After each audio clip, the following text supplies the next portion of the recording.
Friends, I am Asutosh Ranjan Chaubey. You are most welcome in IS Brahmastra online study group. जैसा कि geography के पिछले video में हमने लोकल विंड्स पे बातचीत किया था और लोकल विंड्स जिन्हें हिंदी में स्थानीय पवन के नाम से जाना जाता है, उन पवनों में हम लोगों ने लैंड ब्रीज, सी ब्रीज मतलब स्थल समीर, सागर समीर और उसी तरह से valley breeze and mountain breeze अर्थात घाटी समीर और पर्वत समीर के संदर्भ में बातचीत किया था। और हमने बताया था कि जो लोकल विंड्स या स्थानीय पवन होते हैं ये ग्लोबल विंड से भिन्न होते हैं। भिन्न होने का कारण यह है कि इनकी उत्पत्ति लोकल कारणों से होती है, स्थानीय कारणों से होती है और भले ही इन लोकल विंड्स या स्थानीय पवनों का कोई विश्वव्यापी प्रभाव तो नहीं होता है, लेकिन जिन क्षेत्रों में चलते हैं, जिन स्थानों में चलते हैं, वहां के क्लाइमेटिक कंडीशन, जलवायु दशाओं से ये घनिष्ठ प्रकार से जुड़े होते हैं और वहां के क्लाइमेट या जलवायु को काफी गहराई तक प्रभावित करते हैं। तो जहां तक हम लोगों ने लोकल विंड्स को देखा था, उसके आगे अन्य जो लोकल विंड्स हैं वैश्विक स्तर पे, जिनका यूपीएससी, पीसीएस और अन्य परीक्षाओं के दृष्टिकोण से महत्व है, उन लोकल विंड्स पे हम लोग बातचीत करेंगे। तो शुरुआत मैं करता हूं चिनूक से।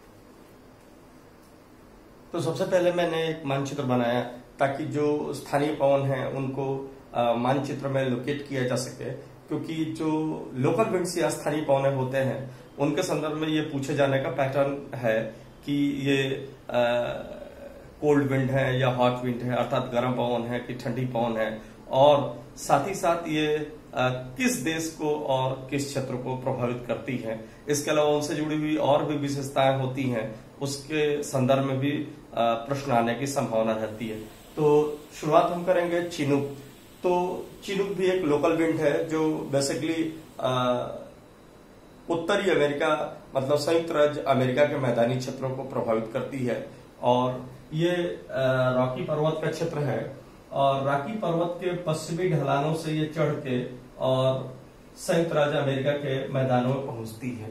यद्यपि इसका टेम्परेचर केवल 5 डिग्री सेंटीग्रेड होता है, लेकिन उस समय जो अमेरिका का जो स्नो कवर्ड धरातल होता है, मतलब ठंडे धरातल होता है, उसके रेस्पेक्ट में ये 5 डिग्री टेम्परेचर भी बहुत होता है। इस प्रकार जो चिनूक विंड है एक गर्म पवन है और रॉकी पर्वत के पश्चिमी ढलान से आगे बढ़ के अंततः अमेरिका के मैदानों में पहुंचता है और उस समय अमेरिका में अधिकांश भाग बर्फ से ढके होते हैं, लेकिन जैसे ही ये हवा पहुंचती है टेम्परेचर अचानक 0 डिग्री से बढ़ के 5 डिग्री हो जाता है और जिसका परिणाम होता है कि बर्फ पिघलना शुरू हो जाता है। और यही कारण है कि जो चिनूक विंड है इसे स्नो ईटर या हिमभक्षी पवन के नाम से भी जाना जाता है। और चूंकि बर्फ जैसे ही पिघल जाती है तो हल्का फुल्का पानी लग जाता है और 1-2 दिन में घास वगैरह उगने लगती है।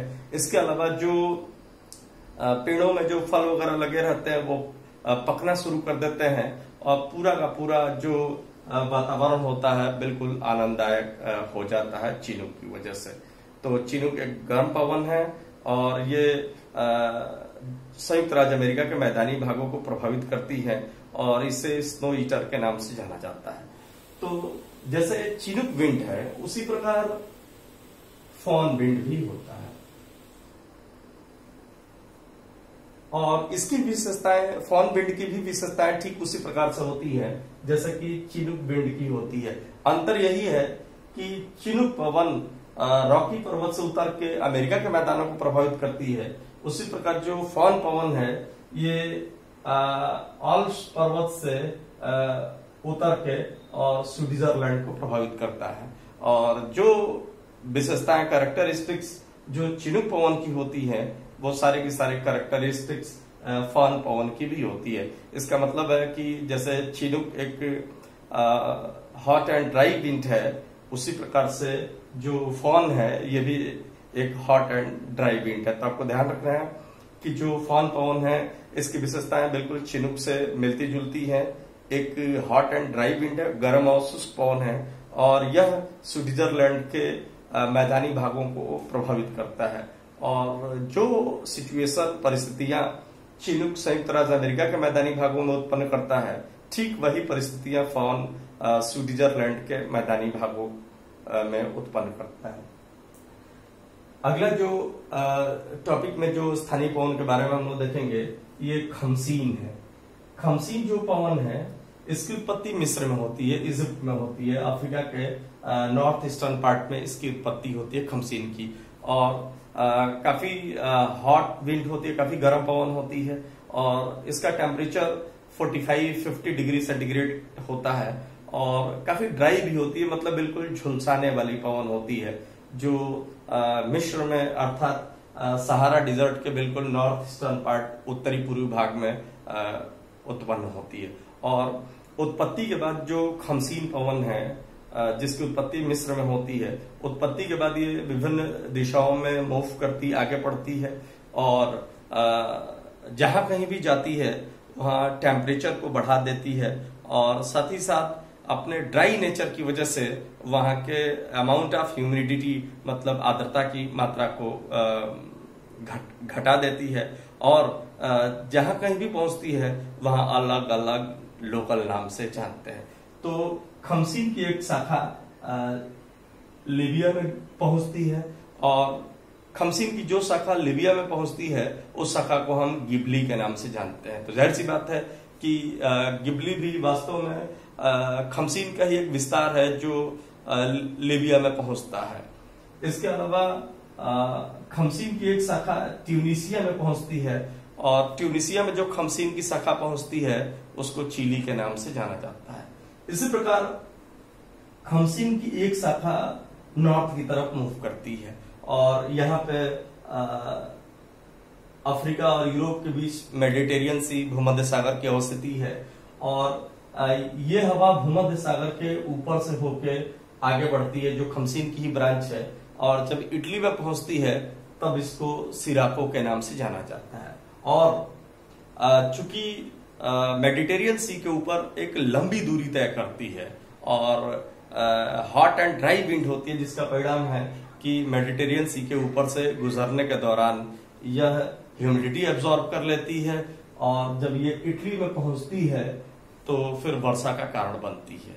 और चूंकि ये सहारा डिजर्ट से रेड कलर के बालू को भी लेके आती है, अतः वर्षा के साथ साथ जब बालू की बूंदें गिरती हैं तो देखने में ऐसा लगता है कि रक्त बौछार होता है।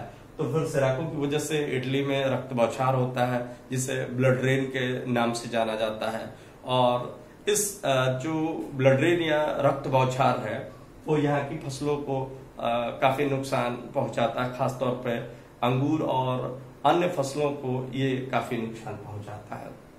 तो ये हमने देखा कि khamsin wind, hot and dry wind, बिल्कुल झुलसाने वाली पवन, temperature more than 45 degree centigrade, और ये गिबली, चिली, सिराको इसी की ब्रांच हो जाती है। और इसी प्रकार खमसीन की एक ब्रांच गल्फ ऑफ गिनी की खाड़ी की तरफ पहुंचती है, और जैसे ही गिनी की खाड़ी की तरफ पहुंचती है इसको हर्मेटन के नाम से जाना जाता है। और जब ये गिनी की खाड़ी की तरफ पहुंचती है तो फिर उस समय गिनी की खाड़ी वाले इलाके में वातावरण में आर्द्रता की मात्रा काफी अधिक होती है, अधिक ह्यूमिडिटी होती है, और जिसका परिणाम होता है कि लोग तरह तरह की बीमारियों से ग्रसित रहते हैं। लेकिन जैसे ही हर्मेटन विंड पहुंचती है तो चूंकि ये nature wise hot and dry, गर्म और शुष्क पवन होती है, जिसका परिणाम है कि पहुंचते ही ह्यूमिडिटी की मात्रा को गिरा देती है, और बैक्टीरिया और वायरस की वजह से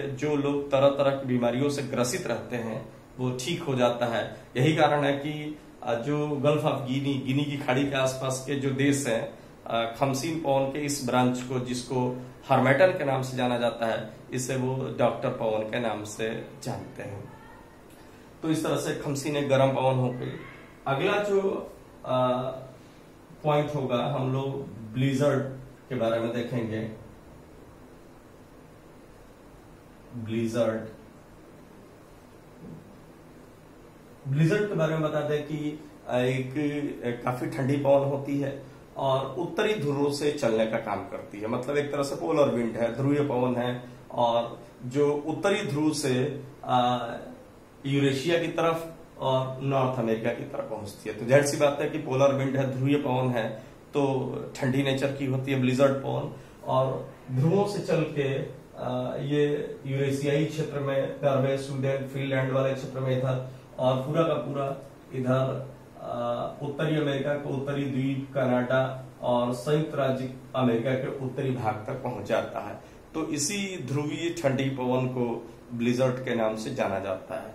और जो ब्लिजर्ड पवन है, इस ठंडी पवन को इस यूरेशियाई क्षेत्र में नॉर्दर्न भी कहा जाता है, और उसी प्रकार से इस ब्लिजर्ड पवन को इस उत्तरी अमेरिका में इससे ब्यूरान के नाम से, सॉरी, यहाँ पे साइबेरिया में इसको ब्यूरान भी कहा जाता है, और उत्तरी अमेरिका में इसे नॉर्दर्न के नाम से जाना जाता है। पुनः जब यह हवाएं जब काफी तेज चलती हैं, तो उस समय प्रभावित क्षेत्र में बिल्कुल हिम से ढका हुआ धरातल पाया जाता है, जिसका परिणाम होता है कि जैसे ही आगे बढ़ती है तो हिम को खुरसते हुए पहुंचती है, जिसका परिणाम होता है कि हवा में आइस के, बर्फ के छोटे छोटे क्रिस्टल्स हो जाते हैं और बिल्कुल विजिबिलिटी गिर जाती है। तो जब इस ब्लिजर्ड पवन में यूरेशियाई क्षेत्र में चलने के दौरान जब छोटे छोटे हिम क्रिस्टल्स भी होते हैं, तब इसको पूर्वा भी कहा जाता है। तो ध्यान रखना है कि ब्लिजर्ड एक ठंडी पवन है, और ठंडी होने का कारण यह है कि ये पोलर रीजन से आगे बढ़ती है। और इस ब्लिजर्ड पवन को अलग अलग नाम से भी जानते हैं। इस नॉर्थ अमेरिका में इसको नॉर्दर्न कहते हैं, यूरेशियाई क्षेत्र में इसको ब्यूरॉन कहते हैं, और जब यह आइस क्रिस्टल से युक्त हो जाती है तब इसको रूसी साइबेरियाई क्षेत्र में इसको पूर्वा के नाम से जाना जाता है। और पूर्वा का मतलब कि उसमें आइस क्रिस्टल हो जाते हैं। उस दौरान जो एटमॉस्फेरिक विजिबिलिटी होती है बहुत ही कम हो जाती है। अगला जो हम लोग का है ये लू। जैसा कि हम परिचित हैं कि लू मई और जून के महीने में उत्तरी भारत के मैदान में चलने वाली एक बेहद गर्म पवन है। इसका मतलब इसकी तुलना हम मिस्र में उत्पन्न होने वाले खमसीन से कर सकते हैं। और ये भी एक हॉट एंड ड्राई विंड, मतलब अति गर्म और शुष्क पवन होती है। Temperature more than 45 degree centigrade होता है। तो जैसे खमसीन की विशेषता होती है कि जहां कहीं भी पहुंचता है खमसीन, वहां के टेम्परेचर को बढ़ा देता है और ह्यूमिडिटी को गिरा देता है। उसी प्रकार जो लू पवन है ये उत्तर भारत के मैदानी क्षेत्रों को और पाकिस्तान को प्रभावित करता है, और बिल्कुल गर्म, शुष्क और झुलसाने वाली स्थानीय पवन के रूप में जाना जाता है। बशर्ते कि जैसे ही मानसून का आगमन होता है दक्षिण एशिया में, तो वैसे ही लू समाप्त हो जाता है। अगला जो है ये ब्रिकफिल्डर।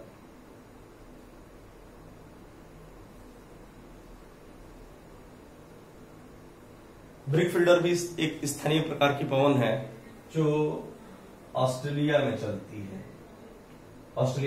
है।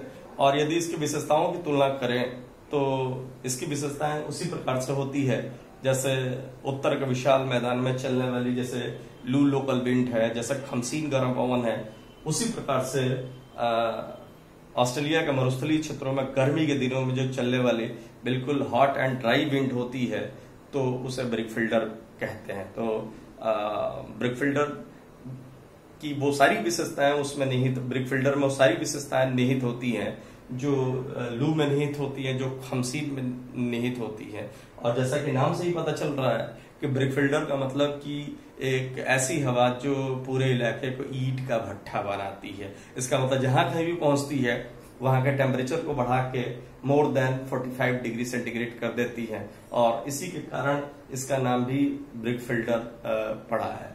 इसके अलावा अगला जो है हमारा सांताना पवन। यदि सांताना विंड की बात किया जाए तो जो सांताना पवन है ये भी एक हॉट एंड ड्राई विंड है, just like brickfielder, loo and khamsin, and it affects California region of United States of America. United States of America के कैलिफोर्निया क्षेत्र में जो डिजर्ट रीजन है, उस डिजर्ट रीजन में चलने वाली जो गर्म पवन है, उसी गर्म पवन को हम सांताना के रूप में जानते हैं। उसी प्रकार सूडान में गर्म पवन चलती है जिसको हबूब के नाम से जाना जाता है, गर्म पवन हो जाती है। उसी प्रकार चाइना के पश्चिमी भाग में और central part of Asia, Madhya Asia के पूर्वी भाग में गर्म पवन चलती है जिसको काराबुरान के नाम से जाना जाता है। तो काराबुरान भी एक गर्म पवन हो जाती है जो बेसिकली चाइना के पश्चिमी भाग और मध्य एशिया के पूर्वी भाग में चलती है, वो काराबुरान हो जाती है। उसी तरह से एक ठंडी विंड बोरा है। बोरा ये ठंडी पवन है जो बेसिकली एड्रियाटिक सागर को प्रभावित करती है, मतलब इटली के भाग को प्रभावित करती है।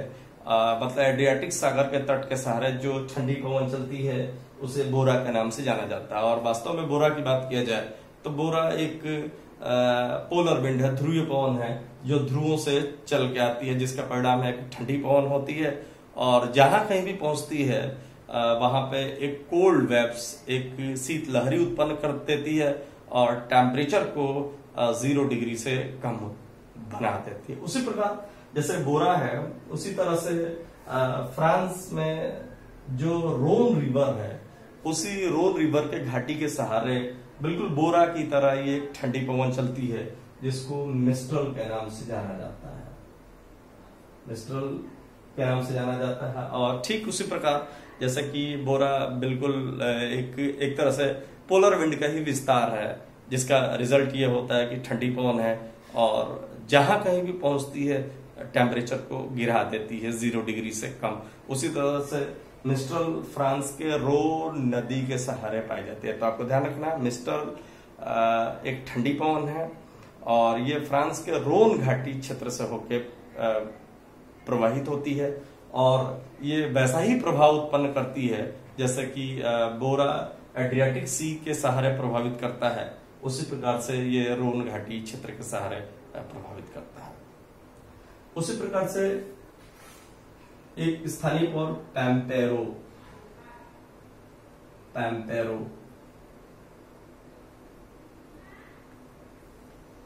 पैम्पेरो एक कोल्ड विंड है, ठंडी पवन है और बेसिकली जो साउथ अमेरिका में जो पंपास का क्षेत्र है उस पंपास क्षेत्र को प्रभावित करता है। और यदि कंट्री वाइज बात करें तो ये अर्जेंटीना, उरुग्वे और ब्राजील के कुछ हिस्सों को प्रभावित करने वाली एक ठंडी पवन हो जाती है। उसी ठंडी पवन को पैम्पेरो के नाम से जाना जाता है। अगला जो हमारा स्थानीय पवन होगा ये पापागोया। पापागोया ये ठंडी पवन होती है जो बेसिकली मैक्सिको से लेके और पनामा तक के भाग को प्रभावित करती है। और हम बता दें कि वास्तव में ये भी पोलर विंड जो ध्रुवीय पवनें होती हैं उसी का एक एक्सटेंशन है और जब ये पहुंचती है तो उसका परिणाम होता है कि जो सेंट्रल अमेरिका का पार्ट है, मतलब मैक्सिको से लेके जो पनामा तक का भाग है, भले ही ये ट्रॉपिकल रीजन में उष्णकटिबंध में है, लेकिन जैसे ही पापागोया पवन पहुंचती है तो उसकी वजह से यहाँ के टेम्परेचर में काफी गिरावट आ जाती है। अगला है नॉर्वेस्टर। नॉर्वेस्टर न्यूजीलैंड में चलने वाली एक स्थानीय पवन है जो गर्म स्वभाव की है और जैसे नॉर्वेस्टर न्यूजीलैंड में चलती है उसी प्रकार नॉर्वेस्टर नाम से एक स्थानीय पवन भारत में भी चलती है जो भारत के विशेष तौर पे वेस्ट बंगाल, असम और उड़ीसा को प्रभावित करती है। इसके अलावा बांग्लादेश को भी प्रभावित करती है। उसको भी नार्वेस्टर कहा जाता है और वहां की स्थानीय भाषा में इसको काल बैसाखी के नाम से भी जाना जाता है।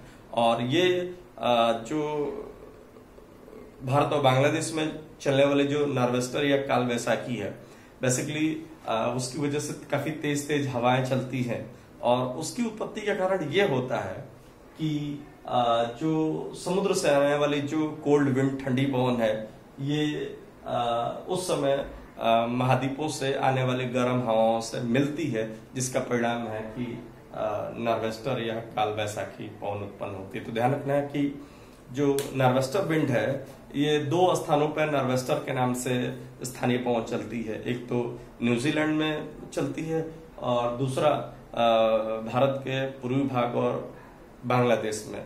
और दोनों गर्म स्वभाव की, बशर्ते कि जो भारत और बांग्लादेश वाले क्षेत्र में जो नार्वेस्टर चलती है उसे काल बैसाखी के नाम से भी जाना जाता है।